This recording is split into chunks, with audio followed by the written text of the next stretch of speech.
So again, you're uploading these to the Google album, and I'm looking for 2 each of stop motion, blur, and panning. So let's look at what those are. These are from photographers, well-known photographers. So stop motion is obvious. You're stopping motion as that's what photography does. It stops motion. And in fact, I'm sorry I didn't have this. I just remembered I meant to have this available. For my movement, I actually have this to show you. So this is Edward Muybridge when photography first became, when we first started freezing photos on a paper or a metal. So this is from paper, or this is Edward Muybridge having photographs along a line and seeing how this donkey is moving. He's using his back legs. So he had shot these images as the donkey was going. This is one of the first images, Louis Daguerre. This is when this is actually one of the first daguerreotype is when a photograph being frozen on a metal plate. And here is a kind of the opposite. The movement is actually, the exposure is too long to capture the movement on the street. So it's just a nothing on the street, but this guy getting his shoe shine is what stays, because he was there for the time that it took for the photo to be captured. So again, we're looking at the shutter speed in this case and capturing stopping action or blurring action, or we're going to look into panning. Okay, so there's a little history for you. So anyway, stop motion, here's Gary Winogrand, the street photographer, capturing this guy flipping. Here's Richard Avedon using strobe lights to capture the model flipping her hair. So maybe you want to try using your flash for this. And then here's Ringapur Singh. I showed you some of his color work, but here he is capturing, the wind on this fabric here. And obviously the men here walking. Okay. Here's some blur, here's some Ernest Haas blurring cars on the street. So these colorful cars compared to the black and white street. Here's Minor White doing the same thing with someone, looks like a lady walking down some stairs. And no, she almost looks like a shadow to me, the way she is. And here's Ernst Haas again, photographing New York streets, the taxi versus the still people here. And then this, it looks almost like they're crashing into each other, the bus. And again, the vibrant colors of the 60s coming through. And then this is panning, and I'm going to go into this a little bit. So here is Walker Evans, but in this case, so panning is when you follow something moving with your camera, and then the background gets blurred. So that's what we want to see. So here, I'll look here for Gary Winogrand, the street photographer. So he's following this couple on their convertible, and then the background gets, you see the blur in the background. In this case, some students pick this up, but I actually had to read about it. This is Walker Evans, but in this case, they're actually sitting in the car. And then as the shutter's going to capture the still motion, the background is blurred, but it's the same, that's the look we want. So I actually did this with my DSLR to get the panning, especially because you're controlling the shutter speed. And I did it with my iPhone just to see, show 2 examples. So I have them in the Google album, my example. So again, you're doing 2 of each. And again, as it's a little funky because you upload them and they don't come together as pairs. But so anyway, this is my panning I did on the street near me that's very busy, McGinnis Boulevard, and where I live in Brooklyn.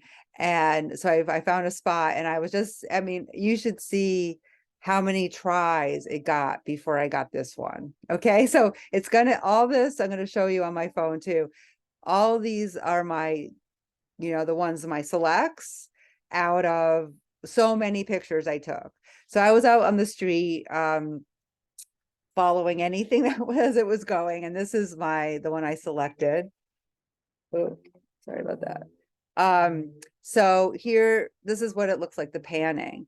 So I followed the truck, and then the rest of the image, everything else gets blurred. So that's panning. And then I could look at the info and ooh, so here it is. So here it is. I put the shutter speed at 1/113th of a second. The other thing I had to control, so again, you might want to watch my technical video in class 2.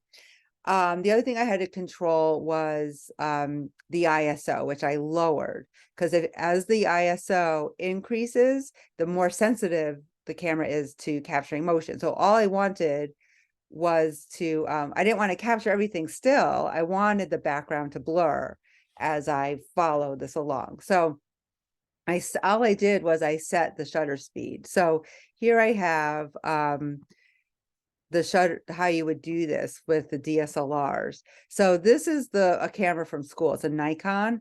There's also, I have 2 examples because Nikon and Canon have a different setup, and you might use Fuji or another type of camera. So, but everything has basically the same idea. So this right here is on full manual because it's on the, here's a little indentation telling you what you're on.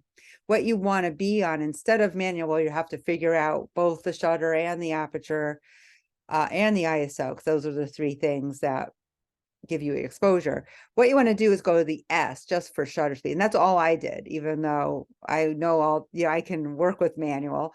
I just, to make it easy on myself, I just went to S and I lowered that shutter speed all the way down to 1/113th of a second. Okay, sometimes it will show up as 13, even though it's a fraction, 1/13. So I made it a 13th of a second. And then the aperture was done for me by the camera.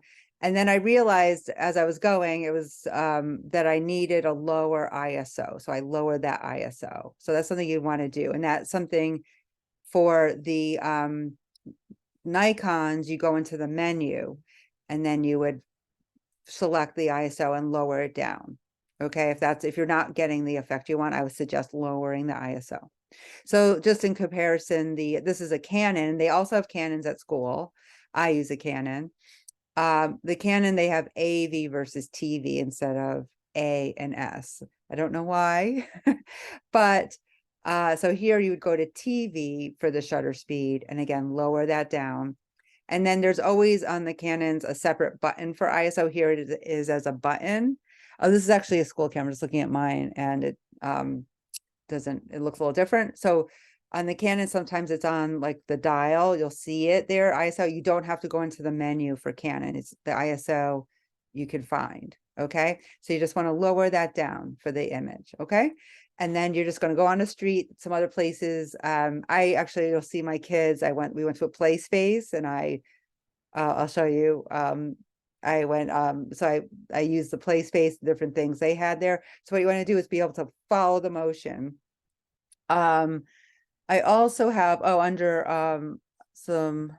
I close it up, but let me go back to my movement folder here. So this is for a student that she followed her dog. See, and then so the dog's still, but everything else was in motion. Okay, so something that you could follow. So you can have a friend throw a ball, although I found that a little difficult with my kids when I had them throw a ball. It was easier just to get blur. But something that think of things following, like I took my students out on Grand Concourse when I was in person. I had them follow cars to get this, so we did it together. That's what I found at first.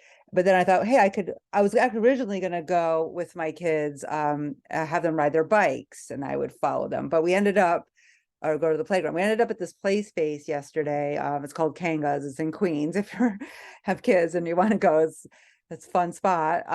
It was so chilly, so we ended up here. So where we are here is we're on these teacups they have. They have these like teacups, like in an amusement park, and the lady spun us. And as she spun us, I just focused on them. But you'll see in a minute, it took a lot of tries to get this. So it's not going to happen right away. I took a lot of shots. You can hit the press the button down on your phone and take many shots at once. So it took a while, but this is the one. So I got it. They're very clear. There's my kids. And then the background's blurred, right? That's what you want to look for in panning. And then I got another. So these are my two best, but I did get one of him, my son, kind of coming down from the climbing section. And you could see the shutter from the, that the iPhone got was 1/6 of a second. The ISO is 80. So as you can see, these ISOs are really low. What's going on here is the f-stop is at 1.8, making everything a little blurry. But I would accept this. I see how hard it is. I tried it myself because he's still in the background is blurry. And I didn't have any control over this on my phone, right?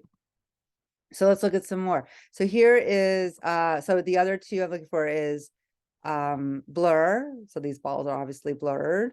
Just the one I've selected, I like that one. We filled up this thing with balls and my kids do it. This is actually my kid, but my kids released the this like barrel, and then this kid was there. So that's blur. The other blur I have is them going down the slide. So yeah, I like this because it's like, I don't know, it's just like this faint part of them. So again, following, having someone run, balls, all work. And then I have, so I have two panning, so you want two of each, two panning, two blur, and then I caught my son here down the slide.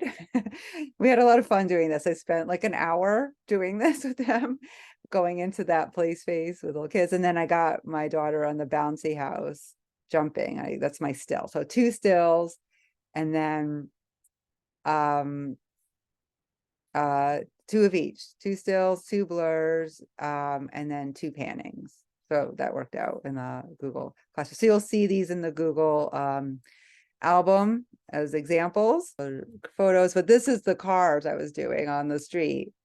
So there's like so many shots that didn't work. I just got blur before I think I got two panning even before I got the one. So here's another panning that worked.